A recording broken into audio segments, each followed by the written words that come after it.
selskabsskattelettelser og forhøjelse af topskat. Så helt kort, kunne man ende i den omvendte situation, at det er et Thorning-regering klandret for, altså ikke en rød regering, der fører blå økonomisk politik, men en blå regering, der egentlig øger væksten i det offentlige, eller i hvert fald siger, at vi skal have reformer, så vi kan bruge flere penge på det offentlige? Det kan sagtens være, at det ender med at se sådan ud, i hvert fald efter det her år, hvis Dansk Folkeparti de står ved den meget, hvad skal man sige, den socialdemokratiske linje, de også har lagt i den økonomiske politik.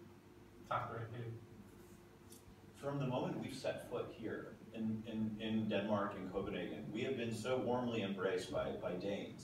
And I don't just mean us personally, I mean the country and the approach that we've tried to bring to diplomacy. And so this has just been an unbelievable ride. We physically leave Denmark, but you know, when Denmark is here, we never really leave Denmark. And we know that Denmark will be a part of us. Always.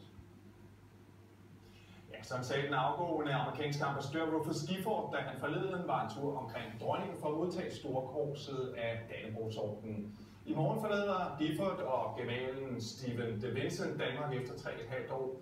Og det er ikke kun ambassadøren, der er vild med Danmark, både på gadeplan, i medier og